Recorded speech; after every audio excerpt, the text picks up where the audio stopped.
Let's suppose your board or your boss calls you and says, "This high turnover is hurting our organization too much. It's your job to fix it. You've got 60 days to start to lower this turnover or else you're fired." Oh, snap. Okay, you've already tried retention bonuses, staff appreciation, and more flexible scheduling. Plus, you enhanced the PTO benefits. What are you going to do right now? Hello, Difference Maker, and welcome to IDD Leader, the podcast that's all about helping human services organizations retain and grow their workforce using behavioral science. I'm your host, Nate Beers. Let's dive in.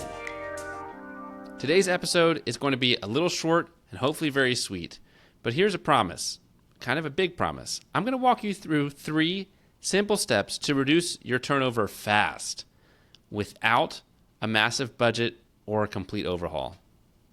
But let me start by saying this. Turnover does not have to change slowly. Yes, it's a lagging measure, meaning the changes you make today won't affect your turnover stats today, it will be in the future. However, with the understanding that it does lag behind, it does not have to change slowly. I've firsthand helped an organization drop their turnover by 40% in 1 year. Which, okay, that's still a lot longer than our 60-day challenge, but here we go. Secondly, I want to say this: fix the employee experience and you'll pretty much fix everything. In other words, the lens that we're going to go for and look through with this whole thing is the employee experience. What's it like for the people that work there? And the more that we can optimize that and take that from meh to great, the more the people will stay. Lastly, the tactics need to be contextualized to your setting, but the strategy, fix the employee experience, applies at every organization, including yours. So yes, I'm going to be sharing with you 3 more or less tactics, but they're part of one clear strategy, which is fix the employee experience. Do it fast so you don't get fired, right? Okay, here we go. Step 1, reduce one pain point for frontline staff. Here's a story for you. Maybe you've heard this. A DSP quits after 3 weeks, but when asked why, or when the supervisor's trying to figure out what happened, it was not because of pay, but because the schedule was constantly changing at the last minute, and it messed up her childcare plans. So she felt like, yeah, this is not the job for me. The reality is, most people don't leave over money. They leave because of daily frustrations that never get addressed. But that's the really cool part here, is that you can fix it. How? Well, start asking. You or someone on your team or every single supervisor that works for your organization, but need to be asking this: what's one thing that makes your job harder than it should be? Collect those answers, look for patterns, and then fix one thing in 60 days. Could be scheduling issues, could be broken equipment, could be extra support needed on tough shifts, it could be a lot of different things. Listen to what it is. And then after you fixed it, then announce to everybody, you told us this, blank, we listened, and here's what we did about it. Now, in our scenario where your job's on the line, you might want to try to fix more than one in 60 days, but in reality, for where you really are at with your job, probably not exactly on the line in the next 2 months, just pick one. Pick one thing to fix in the next 60 days. Imagine if you just did that and you just did that on repeat. What would that be? 6 frustrations fixed in a year? If those were significant frustrations, I guarantee you that would have that alone would have a big impact on your staff retention. Let me give you a case study, something I witnessed firsthand. A group of DSPs were so frustrated about the way that a PTO policy was being implemented at their organization. The policy itself wasn't really bad. There was pretty much generous PTO. But things at that moment, or that whole season really, they were so short-staffed that these DSPs were often being denied the ability to use their PTO, which they had accrued. So they were already interviewing at other agencies when their employer all of a sudden decided, oh, we should fix this. And they addressed the frustration and they worked it out with each individual person involved. And this is after they'd been ignoring it for months. Well, here's what's the results from all that. If we fast forward about a year later, the entire group of DSPs, not one of them had left. They were all still working there. Wow, what a difference fixing a frustration can be. You can't fix everything, but even fixing one pain point will build trust and will help keep people longer. Step 2, fix onboarding with job shadowing and reverse job shadowing. You probably have some degree of job shadowing happening, but I want you to prioritize it like it really, really matters. Let's just picture 2 new DSPs. Number 1 has no shadowing. What are they experiencing? Well, they're kind of just thrown in the deep end with a quick orientation. They clicked through all the computer trainings they needed to be technically okay as far as state regulations. And then boom, their first real shift, they're probably feeling overwhelmed, confused, questioning all kinds of things, and don't even know what like basic resources, where they are, how to access them. DSP number 2 shadowed an old hat, a pro. I don't mean that they were old, but just someone that was good at what they were doing. If they watched how a great DSP handles real situations, in addition to doing the trainings that they needed to do, and if they also got feedback on their own first shifts, whoa, imagine how much their confidence would skyrocket. So here's how this can be done.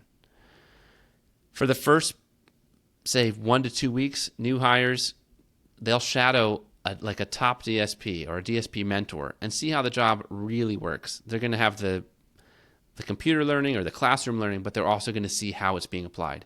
But then weeks 3 and 4, do reverse job shadowing, where the mentor DSP is observing them and giving them supportive feedback. Wow, what an idea. And speaking of what an idea, I need to give a huge shout out to the folks at Vocational Training Center. I had a chance to interview their leaders. It's in episode 24, and they describe this in depth and how transformative it has been at their culture, at their organization and into their organization's culture, doing job shadowing plus reverse job shadowing. I'd never heard that term before, but I love it, and I'm probably going to repeat it a million times now because that model is so powerful and effective at boosting both confidence and competence. Okay, so don't just train your new DSPs, but immerse them into a pathway to success. Again, huge shout out, Vocational Training Center, Fargo, North Dakota. Okay. Step 3, give supervisors a people-focused checklist.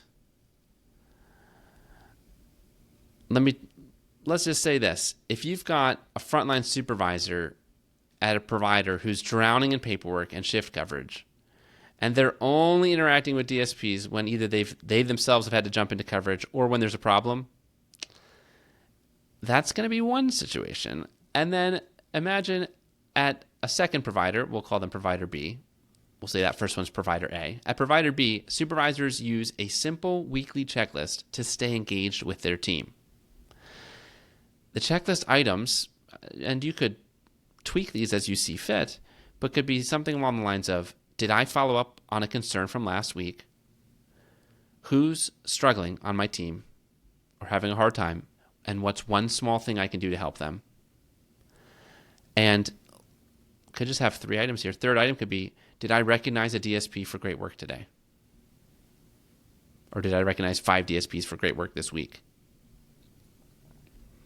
That simple checklist, the results. First of all, let me say it this way. If you were a DSP, which kind of provider would you want to work for? Provider A or provider B?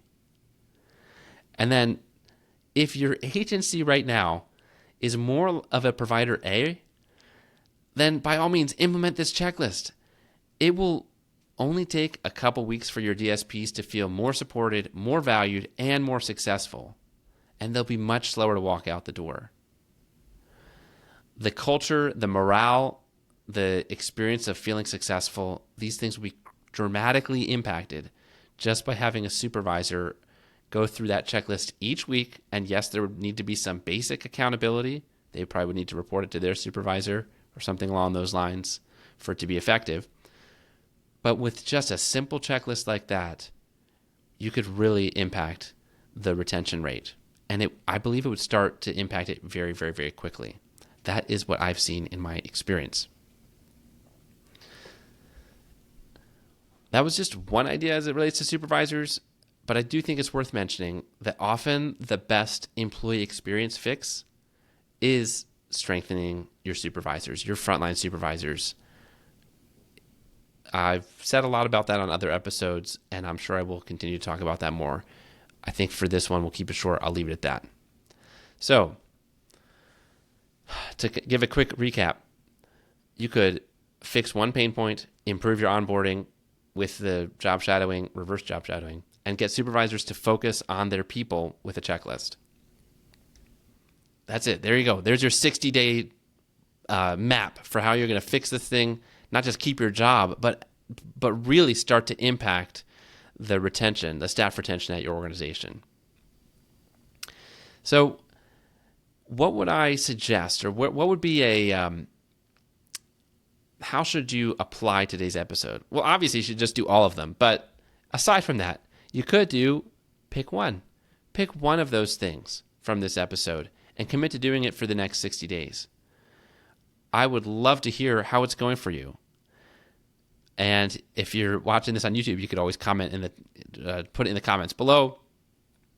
You could email me. You can find the contact info at IDD Leader. But I'd love to hear how it's going for you. It's very fun and exciting for me to see IDD providers transforming their culture to be more retention focused and to be successful. It's amazing. Speaking of that, if you would like additional help creating a retention focused culture, by all means, grab my free guide, Top 10 Questions and Answers to help you solve DSP turnover. You can download it for free. It's at iddleader.com/top10, TOPTEN. So the word 10 is spelled out. You can get it there. And if you found this podcast helpful, would you consider hitting the share button? Send it to a colleague. Send it to someone at another organization. Another way that you could pay it forward would be just by rating or reviewing it on Apple or Spotify. That will help others to find it on those platforms. Or give it a thumbs up on YouTube for wherever you're listening to it. Well, until next time, Difference Maker, here's to you. Keep up the amazing work.